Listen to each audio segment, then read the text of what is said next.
học về chị có mua, ba chị mua cho chị slime này, xe rào. Thì đi là nó chẳng dính tay gì hết này. Nhìn tay chị đi. Rồi. Ui rồi ôi, nhéo nhẹt như con gì ấy nhở.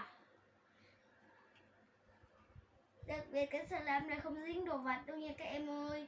Hình như thì mấy cái viên kim tuyến này nó dính đồ vật thì có. Sao bọn không lấy hết kim tuyến ra được. Thôi chơi lại luôn đi. Yes, slime này các em. Tuyệt đối các em đừng ăn nha.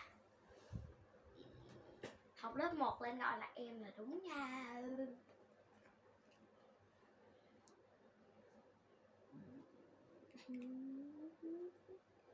Xin là tuyệt đối cho trẻ em từ 6 đến 5 tuổi 7 rồi 8 rồi còn 9 10 rồi coi được chứ 13, 16, 17, 14 là không coi được đâu nha. Đã khuyên trước rồi đó.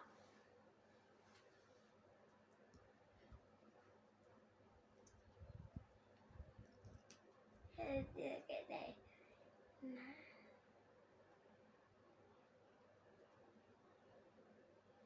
để là vì màu hồng. Ôi rồi ơi dài muốn chết luôn nè.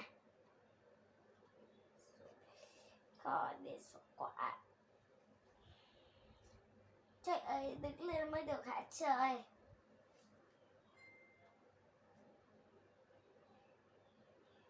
Dẫn thôi tí tẹo đó nha.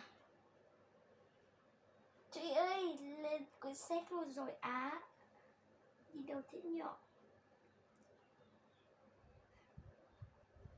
Bắt rắc rối đây, rắc rối đây.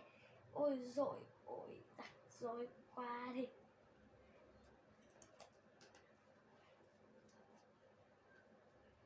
Cái gì là để tuyệt đối các em muốn chọn màu gì thì chọn. Nếu các em mua slime không cần phải màu giống chị đâu nha. Thôi đến lượt kéo cho nó xong xuôi luôn đấy. Ui rồi ôi, càng tệ hơn nữa. Má ơi. Trời ơi. Tại vậy cái slime này thì các viên tiểu này cào ra luôn. Cho nó xong tại gì mấy cái viên tiểu tí là nó bị dính trong đây á kìa. Sao khó ra thế nhở.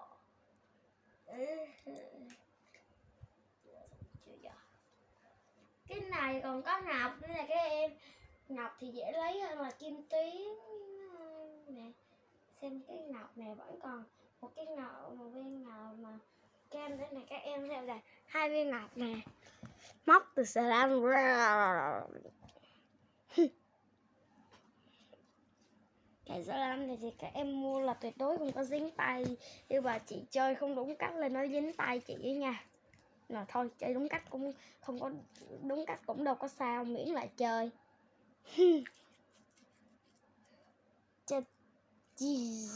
Cái này giống như con quái thú á à.